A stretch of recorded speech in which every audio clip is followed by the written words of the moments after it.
Thank you everyone for joining us tonight for our ZBT from Home program.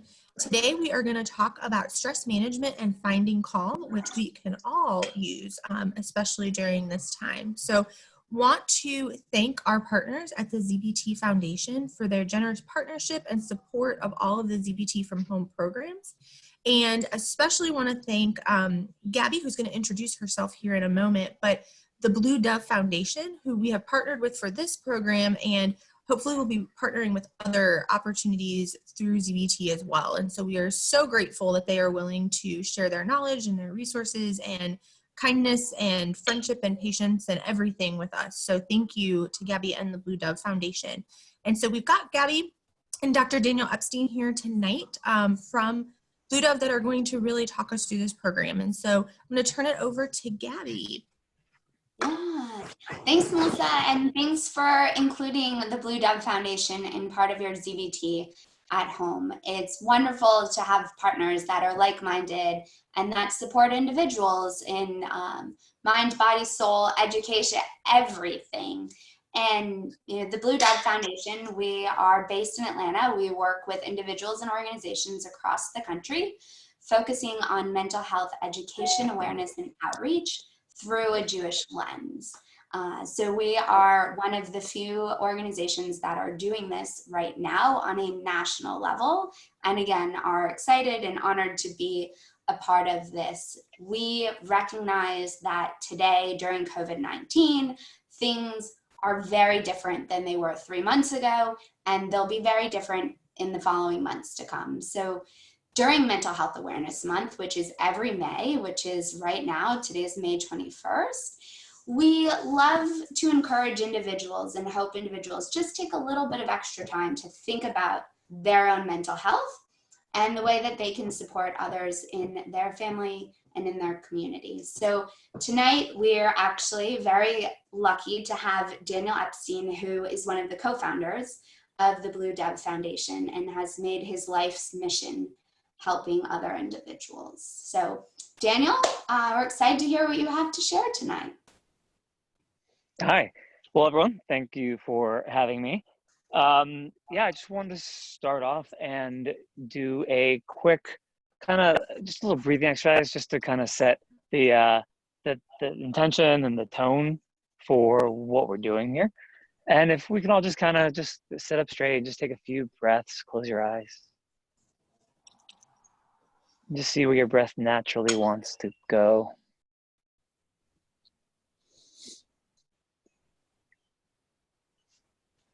And then exhale. Relax your facial muscles.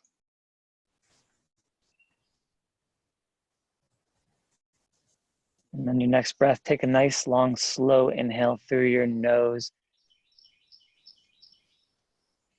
And exhale through your lips.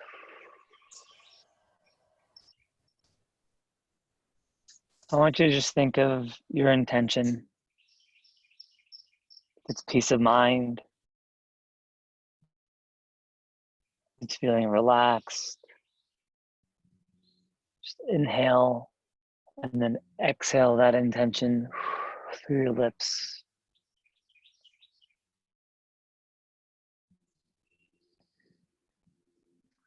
And then on the next breath, I want you to think of someone's face who could just use a little more love, maybe some healing.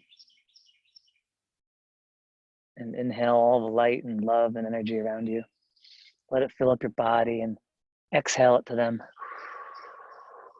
out through your lips.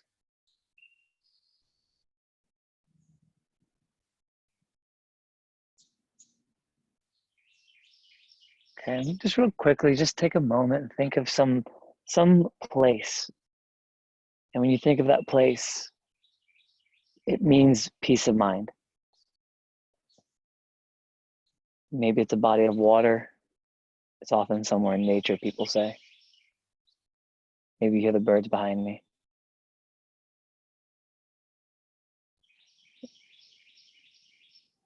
Just take a nice deep breath in, observe your vision, surroundings. And when you're ready, take your final breath nice and deep and let your exhale be the longest, slowest exhale you've done thus far. When you get to the bottom of your breath, push a little more air out. Open your eyes and smile.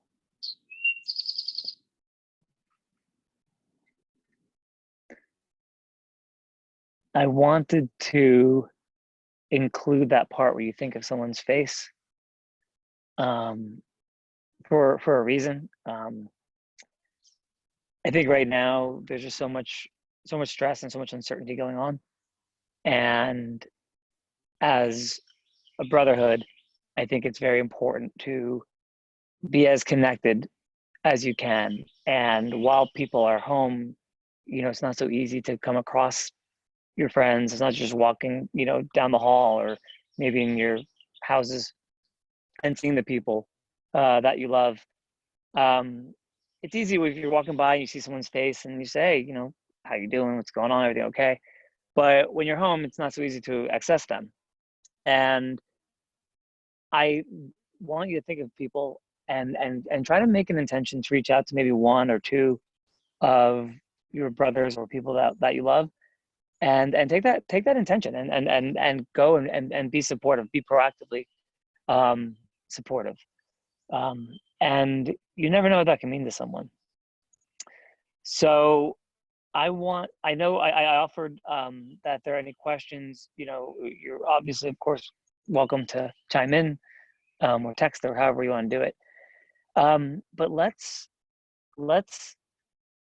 work on, if you have that little guide that we created. Gabby, do you have that that you can post on the screen, or maybe just everybody has it in an email?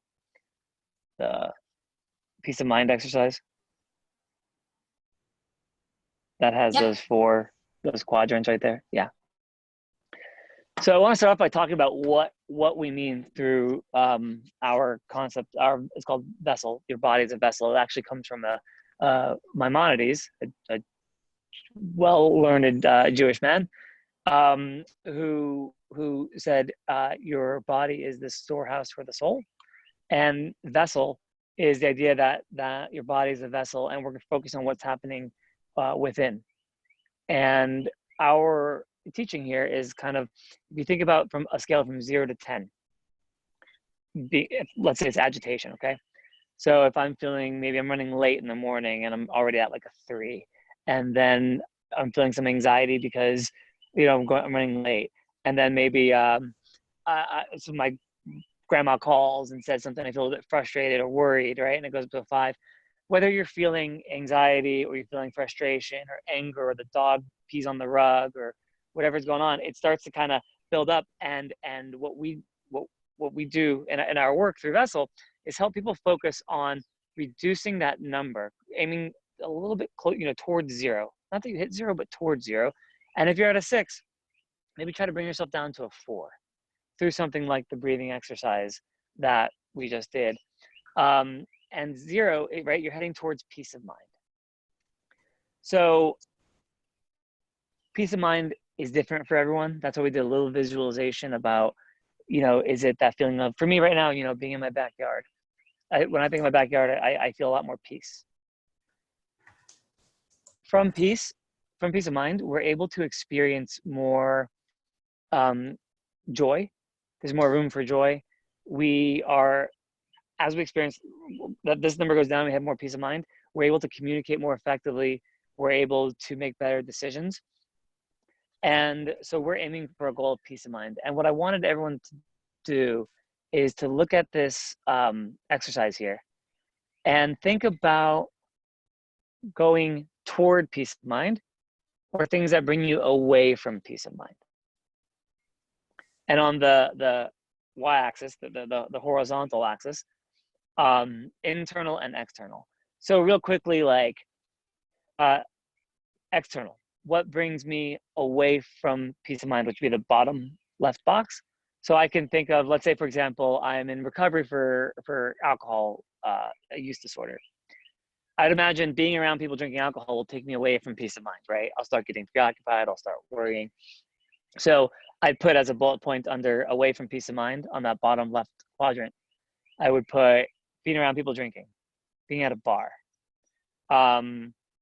being in a place where I feel overwhelmed or intimidated. So if maybe everybody can just kind of chime in, and we'll start off on the top left box and talk about internal. What internally takes you away from your peace of mind? I can't see any. Oh, I can buy it. There we go. Yeah, I'd like everyone, even who's just on here, we can all just kind of participate a bit and chime in here. So does anybody have anything like internally? What takes you? What do you do, or what right that takes you away from your own feeling of peace of mind?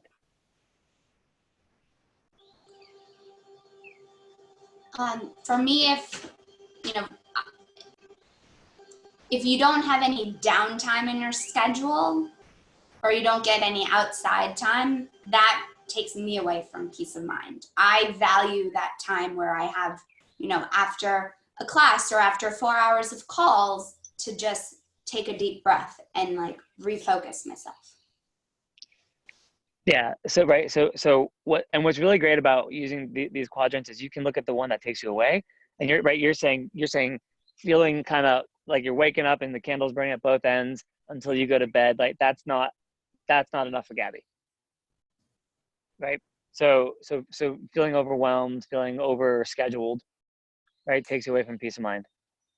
Awesome. Zach, Melissa?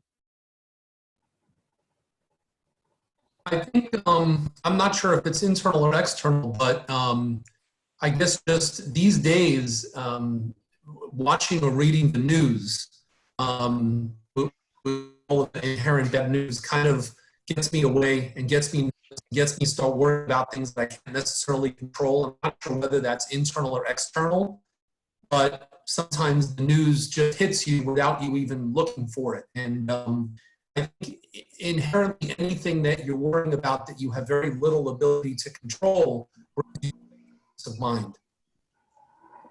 Yeah, for me personally, I would have that, like for me, external is like environmental. So for me, like even if I were, at home, if my wife had the news on, right, kind of hearing like, red alert, new breaking news, right, and then hearing all the bad news, just walking by that environment to me, right, starts to makes that number go up. It adds a little bit more agitation, right? So peace of mind's here. I'm starting to feel a bit more agitated. Story after story, right? And I'd even say now, if you want to look at that internally, right? It's stress. It's kind of worrying about things that are out of your control, things that you can't do anything about. Absolutely. I don't know about you, but just I'll add, what I hear a lot about internal is dwelling. I'd like to kind of, so real quick, when you look at the left side, and then you can kind of draw these arrows across and then look at what brings you toward peace of mind. So you can kind of flip it. So for example, dwelling, right? The opposite of dwelling, right? What would bring me towards peace of mind? I would suggest, and I want to hear, what you think too, would be like problem solving, right? We often confuse dwelling with problem solving. We'll be sitting there and I always say this right to my patients. It's like, I've never seen anybody sit on their bed, go, oh man, this stinks and that stinks and this is awful. And like they dwell and they're like, oh, I feel good. Problem solved, right? Dwelling is not problem solving. Problem solving is problem solving. And there are really good ways that you can kind of, most problems can be solved on like a little sticky note, right? If you sit down and you think, what are my solutions here? What can I do? So for Gabby's example, when you said kind of feeling overscheduled, right? So external could be like your actual, people calling in, emails. Internal could be maybe like not setting the boundaries, not saying no, or telling somebody, you know what, we'll meet Thursday instead of today, right? So it's kind of boundaries. So kind of flipping that and bringing it over to the other quadrant, as far as Gabby, what would you think that, like you said, you're feeling over kind of scheduled and overwhelmed, what would be like the thing that you can do in that situation to bring you toward peace of mind? So I could say I'm only going to take meetings on Tuesdays and Thursdays and try to create my schedule with intention behind it and purpose. knowing obviously that you have to adjust at times when things are just going to happen, and I have to be able to deal with those. Yeah, and that's how I see it too, right? So, and there's a good solution for going more toward peace of mind. Something that we can do as far as choice, because choice will be like an internal thing, is vitamin N, right? Telling someone no, I can't do that. And yeah, so setting boundaries, being assertive, right? I think often, I don't know if anybody here relates, or Jack, if you're there, is sometimes being passive, right? That's kind of an internal thing, just sort of that fear of saying no, maybe being passive. And right, what ends up happening when you're passive, that kind of takes away from peace of mind.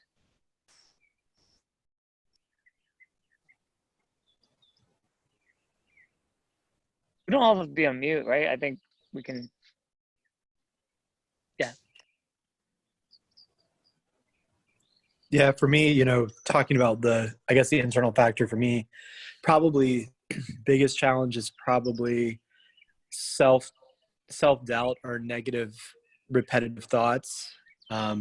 It can kind of get into a trap sometimes, especially in the middle of a stressful day. And it compounds on itself kind of over and over again. So for me, it's important to do kind of thought stopping when I get to that place. But that's a big hindrance for me. First of all, it's really awesome that you kind of include the solution that works best for you there, right? Like using the cognitive behavioral techniques right there, like kind of thought stopping or thought challenging. That's fantastic. You're speaking my therapist-y language. I mean, it's not 100% successful, but it works. It works a decent amount if you can try to put your mind on something else.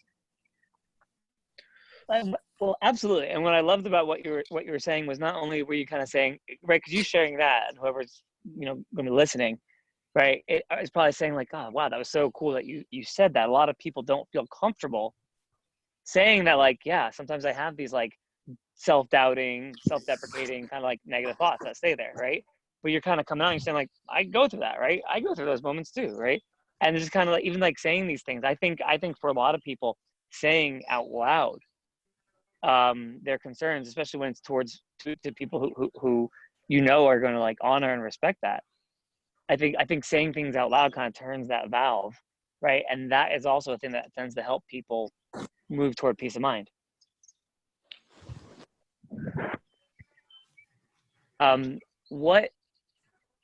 Let's also include some of the external stuff, right? What are some like environmental factors? And this doesn't have to be direct. It could be directly out of your own life, or it could be out of people, asking for a friend, right? It could be like out of like a friend's life, or like what are certain environmental factors that are supportive of peace of mind, and those that are kind of, a hindrance towards peace of mind. So I don't know if it's environmental, but I think the big thing that I always think about, I am a planner, shocking, but when things are outside of being able to either be planned or controlled, and kind of that factor will take away my peace of mind. Absolutely. Yeah. Okay. Building off of that a little bit, when you're part of a group even, right, or you're in a chapter, you're a leader, maybe just in life, when someone says they're going to do something and they take that responsibility and it doesn't happen, and then all of a sudden it's on me again to make sure that it happens in time.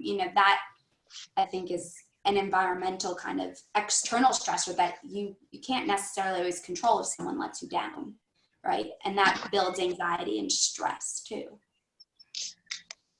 Exactly. And what I'm saying, right, external includes environment, but it's not exclusive to it, to environment, right? So for a lot of people, it's even just having supportive relationships bring you, right, you can put that in the quadrant of toward peace of mind. Toxic relationships, even a lot of times, some of the most difficult relationships we have are with family, right? And it's not that we, one of the cool lessons here is people say, all right, so that quadrant where it's like it takes away from peace of mind, I have to avoid it at all costs. Well, no, right? Not always. If it's a safety risk, of course, right? But if it's maybe, you know, you have some family members, a cousin or an aunt or something like that, right, who kind of causes a bunch of stress, but you have to go home for Rosh Hashanah or Passover or Thanksgiving or Christmas or whatever it is, right? And you know they're going to be there. It's not just completely avoiding the things that take you away from peace of mind, right? Like scheduling. You don't just avoid everything. It's sort of about managing it with a healthy balance, right? And maybe spending time around your family, and then maybe not spending too much time, right? Or if you, for example, like sometimes I'll hear people say, I gotta go visit my family, but we're gonna get a hotel, right? This way we can have the family time and personal space, right? Here, one of my most supportive factors for peace of mind is this guy, right? He having my dog, right? Very, very much reduces stress.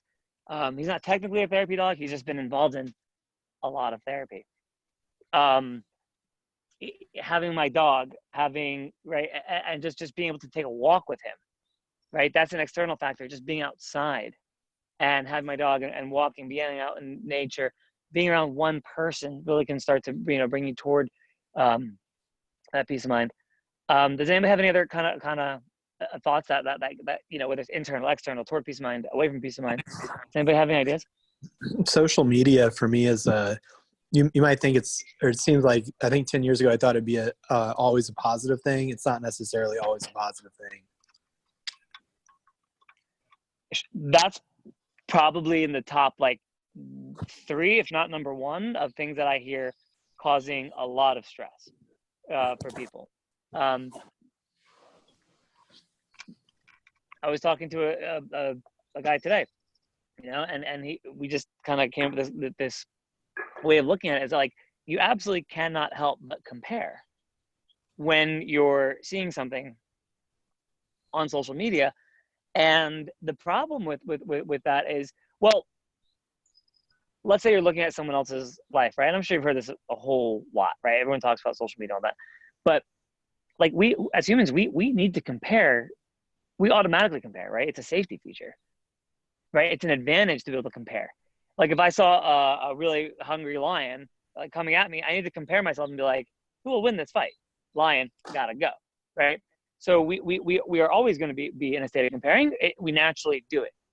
We just have to kind of be like aware of when we're doing it. And if it's good to compare it to the lion, get out of there, right? But like, versus a little, you know, box like this on Instagram that's scrolling past you, or that you're scrolling past, I should say, right? There's such a big cognitive bias there that you see a photo that somebody thought was cool or interesting or remarkable and they wanted to share it. Well, think about when you're looking at it, right? I'm sitting here doing nothing. I'm going to open up, you know, Instagram.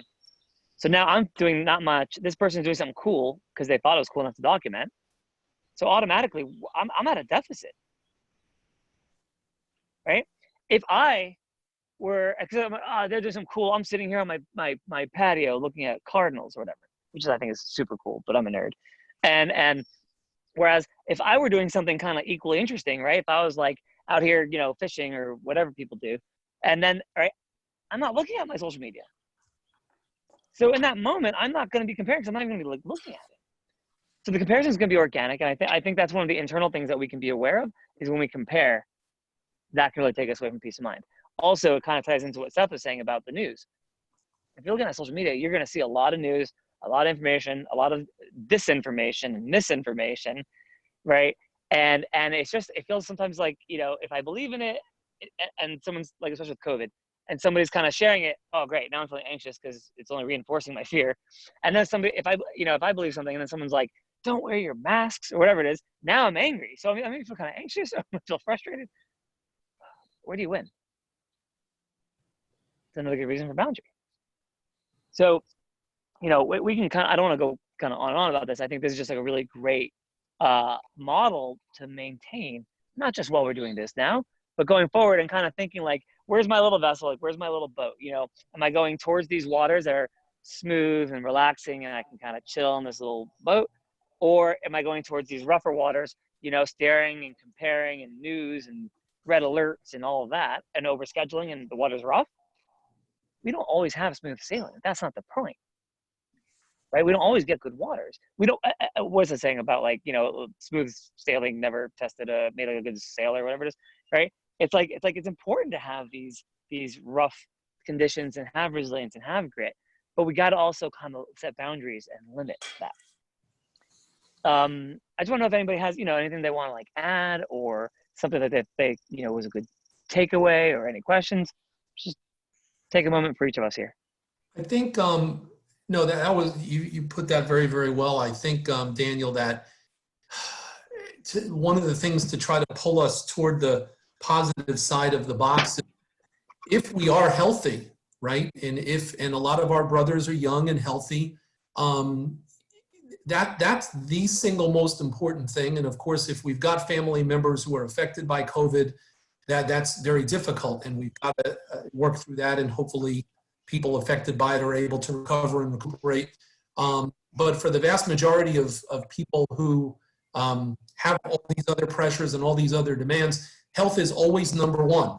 And if you've got that, that's the blessing, and nothing else really matters if you've got your health. And a lot of people overlook that when they're on social media and watching the news.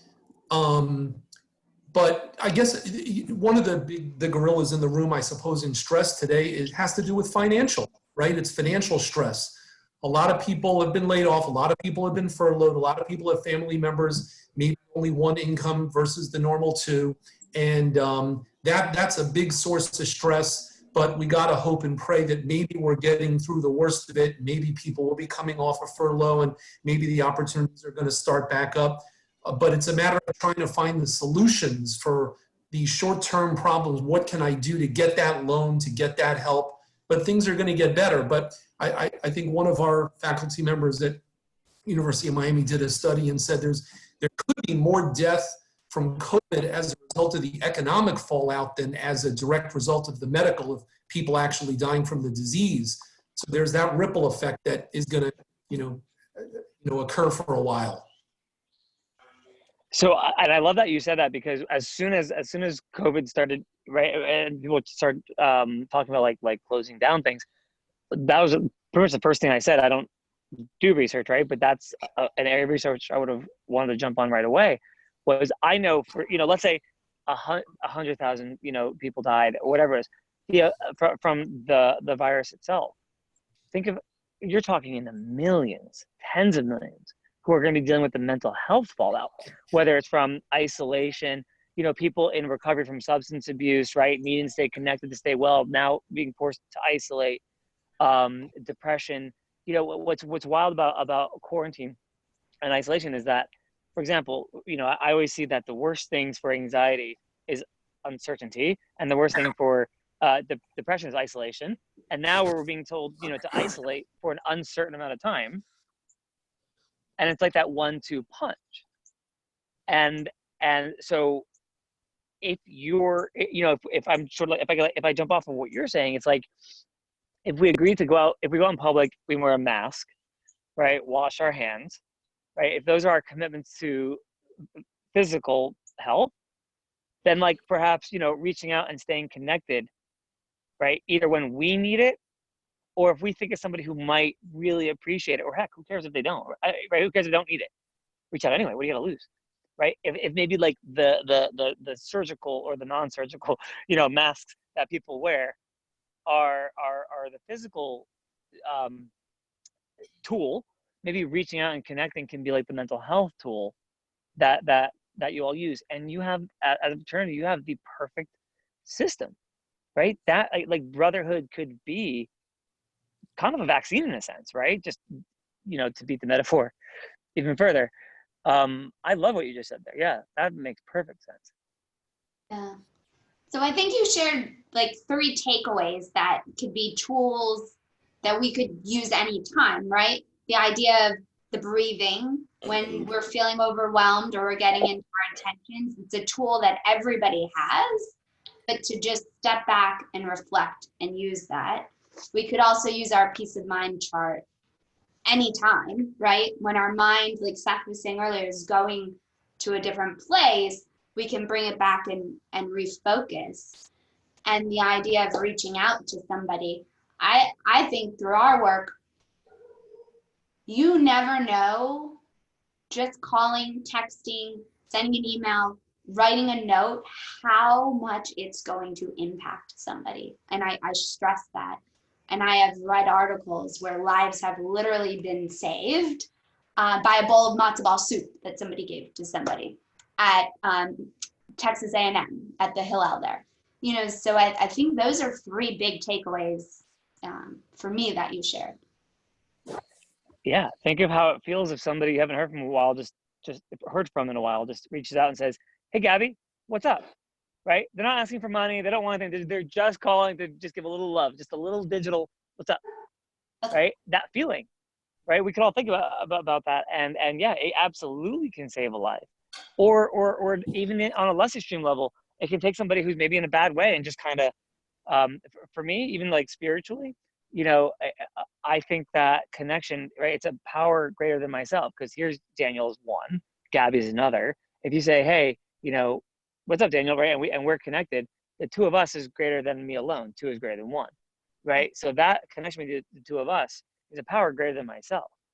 And I see love like that and connection as a higher power, right? And you can do, you know, you can set up a number. You can say, "You know what, 3 people. I'm just gonna reach out to 3 people that I haven't heard from in a while." And you don't know what that can do for yourself or for them or whatever. So, I mean, to me, that's what brotherhood is about, right? It's not just in the good times. It's not just in the fun times. I love having my brothers around me, right? So we can like celebrate, you know, the sports team winning or whatever it is. It's now. This is when I feel like it matters most. I think that's, Melissa, do you have any other thoughts, or that might be a good? No, that was perfect. Thank you. I think those three things are relevant to everyone, and hoping that we will keep not only this video but also the chart, so that people can come back to that whenever they need, and we'll have that available as a resource to think through. And I think perfect in the spirit of this, I think everyone on here, if we can commit to reaching out, let's say 2, checking in on 2 people, and I think that would be a good ripple forward that we can all commit to. So want to thank you, Daniel and Gabby, so much for the time that you put into this and spending this with us and giving us those tangible takeaways that we can all use. And thank you to everyone that joined us and that everyone that listens. I hope that you all were able to take something from this and appreciate the time. And everyone, check out our next ZBT from Home event. If you go to zbt.org, and then it's /events. And so you will see the calendar for each, and we look forward to hopefully more partnership with Blue Dove in the future. So thank you all so much. Thanks for having us. Thank you.